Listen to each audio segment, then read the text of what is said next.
Hello everyone. Today we learn about matter which is the topic of chemistry. आज हम matter के बारे में पढ़ेंगे जो केमिस्ट्री का टॉपिक होता है हमारा. एक्चुअली फर्स्ट चैप्टर ही होता है देखा जाए तो मैटर क्या होता है. मैटर कोई भी वो चीज़ जिसका अपना मास होता है और जो स्पेस ऑक्यूपाई करती है उसको मैटर बोलते हैं.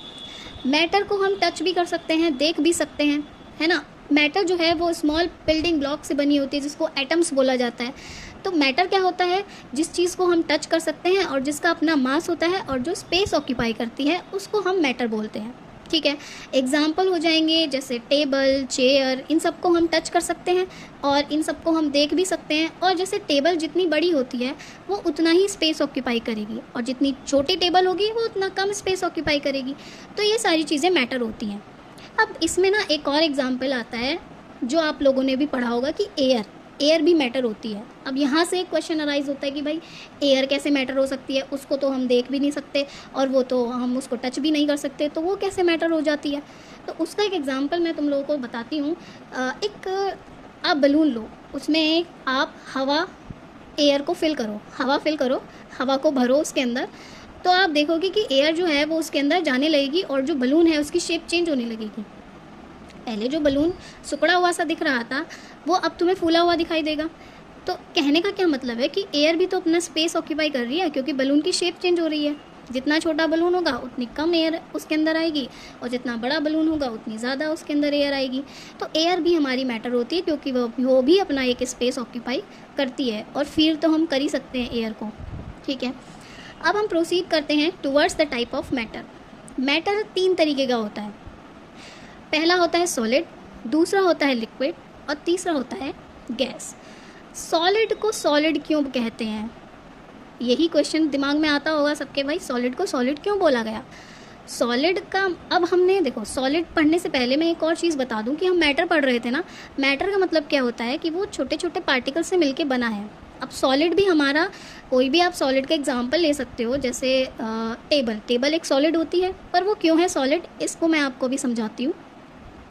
सॉलिड भी अपना छोटे छोटे पार्टिकल से मिलके बना है ना. पर ऐसा क्या अंतर है कि दोनों में कैसा क्या अंतर है कि वो और अदर मैटर से अलग है. जैसे लिक्विड के मैटर ले लो तो उनसे अलग होगा और गैस के एग्जांपल्स ले लो तो उनसे अलग होगा. तो इन दोनों में मतलब इन दोनों से ये क्यों अलग है ना, ये दिमाग में आ रहा होगा. तो सॉलिड इसलिए अलग है क्योंकि जो सॉलिड के पार्टिकल्स होते हैं वो आपस में बहुत ज़्यादा चिपके हुए रहते हैं. मतलब कहना चाहूँ मैं कि बहुत ज़्यादा अट्रैक्टेड होते हैं और उस अट्रैक्शन को हम केमिस्ट्री की भाषा में बोलते हैं इंटरमोलिकुलर फोर्स ऑफ अट्रैक्शन. ठीक है, और उनके जितना ज़्यादा इंटरमोलिकुलर फोर्स ऑफ अट्रैक्शन होगा उतना कम उनके बीच में स्पेस होगा, है ना. कहने का मतलब ये है कि हमने इनको कैटेगराइज क्यों किया सॉलिड, लिक्विड और गैस ने, अरेंजमेंट ऑफ पार्टिकल्स के बेसिस पे, है ना. जिसके पार्टिकल्स टाइटली पैक्ड होंगे वो हो जाता है सॉलिड, जिसके पार्टिकल्स सॉलिड से थोड़ा लूज पैक्ड होंगे उसको कहते हैं लिक्विड, और जिसके पार्टिकल्स बहुत ज़्यादा दूर दूर हो जाएंगे वो हो जाएगा गैस. तो पार्टिकल्स का अरेंजमेंट अलग अलग है इसलिए इनको अलग अलग कैटेगरी में रखा गया है. तो सॉलिड को सॉलिड इसलिए बोला जाता है क्योंकि उसके पार्टिकल्स बहुत ज़्यादा टाइटली पैक्ड होते हैं, उनके बीच में high intermolecular force of attraction होता है और उनके बीच में इंटरमोलिकुलर स्पेस बहुत ज़्यादा कम होता है. इसीलिए सॉलिड का फिक्स्ड शेप होती है और उसकी फिक्स्ड वॉल्यूम होती है ना. और उनको कंप्रेसिबल भी नहीं होते, वो उनको कंप्रेस नहीं कर सकते तुम आसानी से. जैसे मान लो तुम्हारे सामने हथौड़ा हो और मैं बोलूँ तुमसे कि हथौड़े को कंप्रेस करके दिखाओ, उसको दबा के दिखाओ, नहीं दबा सकते नॉर्मल फोर्स से, है ना. नॉर्मल हाथों से हम उसको नहीं दबा सकते. तो इसलिए सॉलिड कंप्रेस्ड नहीं हो पाता है क्योंकि उसकी पार्टिकल्स का अरेंजमेंट वैसा है. फिर ये इनकी डेंसिटी बहुत ज़्यादा हाई होती है और इनके फिक्स्ड शेप तो हमें पता ही है. ठीक है, तो ये तो हो गया सॉलिड. इसके एग्जांपल आप देख सकते हो, टेबल, चेयर, बहुत सारी चीज़ें आपके आसपास होंगी वो सब सॉलिड होती हैं.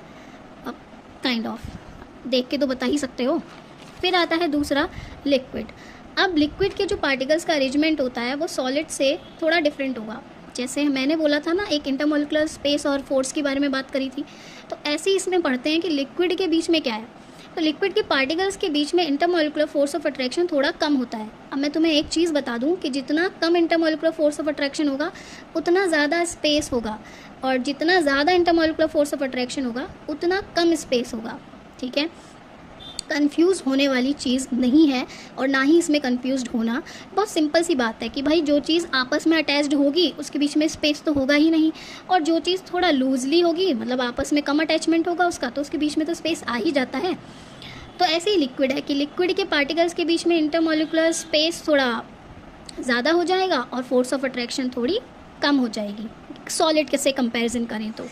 इसकी कोई शेप फिक्स नहीं होती। अब जैसे आप पानी एग्जांपल ले सकते हैं, पानी को आप जिस भी कंटेनर में फिल करते हैं वो उसी की शेप ले लेता है ना, अरेंजमेंट पार्टिकल्स की बेसिस। मतलब पार्टिकल का अरेंजमेंट ही ऐसा है कि वो शेप ऑक्यूपाई कर ही नहीं पाता है, वो जिस कंटेनर में उसको भरोगे वो उसकी शेप ले लेगा। ट्रायंगल ग्लास में भरोगे ट्रायंगल जैसा दिखने लगेगा, सर्कुलर ग्लास में भरोगे या सर्कुलर कंटेनर में भरोगे तो सर्कुलर जैसा दिखने लगता है, ठीक है। पर लेकिन इसका वॉल्यूम फिक्स्ड होता है, मतलब 1 लीटर में कितना पानी आएगा, 1 लीटर के ग्लास में 1 लीटर ही पानी आएगा, वॉल्यूम फिक्स्ड होता है इसका। ये इसकी कंप्रेसिबिलिटी हो सकती है, मतलब पानी को कंप्रेस कर सकते हैं हम, लेकिन इतना भी ज़्यादा नहीं कर सकते, ठीक है। फिर इसकी डेंसिटी अगर सॉलिड से कंपेयर करें तो इसकी डेंसिटी कम होती है और इसके पार्टिकल्स जो हैं वो लूजली पैक्ड होते हैं अगर हम सॉलिड से कंपेयर करें तो। मतलब सॉलिड से कंपेयर करें तो इसके पार्टिकल उनके कंपेरिजन में लूजली पैक्ड होते हैं। फिर आता है गैस। गैस के जो पार्टिकल होते हैं वो बहुत ज़्यादा दूर दूर होते हैं, मतलब इनके बीच में high intermolecular force of space होता है, सॉरी इनके बीच में हाई इंटरमॉलिकुलर स्पेस होता है, बहुत ज़्यादा स्पेस होता है। अब जितना ज़्यादा स्पेस होगा उतना कम इंटरमॉलिकुलर फोर्स ऑफ अट्रैक्शन होगी, मतलब इनके बीच में, इनके पार्टिकल्स के बीच में अट्रैक्शन बहुत ही कम होता है अगर मैं दोनों से कंपेयर करूँ तो। फिर इनकी तो ना तो कोई फिक्स्ड वॉल्यूम होता है और इनकी ना ही कोई फिक्स्ड शेप होती है। ये बहुत ज़्यादा कंप्रेसिबल होते हैं, ये हाईली कंप्रेसिबल होते हैं क्योंकि पार्टिकल का अरेंजमेंट ही ऐसा है, दूर दूर है पार्टिकल्स तो आसानी से इनको दबाया जा सकता है। फिर इनकी डेंसिटी भी बहुत ज़्यादा कम होती है अगर लिक्विड से कंपेयर करें तो, और पार्टिकल्स बहुत ज़्यादा फ्रीली मूव करते हैं, है ना। अब जैसे मैं बताऊँ कि आप किसी कोने में स्प्रे करो तो आपको स्मेल आ जाती है कहीं भी, मतलब कमरे के किसी कोने में स्मेल करते हैं, कमरे के किसी कोने में स्प्रे करते हैं तो दूसरे कोने तक स्मेल आ जाती है ना। तो यही है उसका एग्जांपल कि उसके जो पार्टिकल्स होते हैं वो लूजली पैक्ड होते हैं, मतलब बहुत ज़्यादा फ्री होते हैं, तो वो आसानी से मूव करते हैं और मूव करते करते हमको स्मेल आ जाती है, ठीक है। और तो अगर डिफरेंस क्रिएट करना हो जैसे सॉलिड लिक्विड गैस में तो हम बता सकते हैं, पहला डिफरेंस तो पार्टिकल का अरेंजमेंट हो जाएगा, दूसरा डिफरेंस आ जाएगा स्पेस का, और तीसरा डिफरेंस उनके वॉल्यूम और शेप। इस सारी चीज़ों को लेके आप तीनों पॉइंट्स को मिला के आप इनका कंपैरिजन कर सकते हो, इनका डिफरेंस बता सकते हो। So I will provide you the notes, मैं इस चीज़ के आपको नोट्स प्रोवाइड करा दूँगी। अभी ये मेरी थोड़ी सी एक इंट्रोडक्टरी क्लास है, तो I hope you understand guys. और किसी को कोई डाउट हो तो कमेंट बॉक्स में कमेंट कर सकते हैं। Thank you.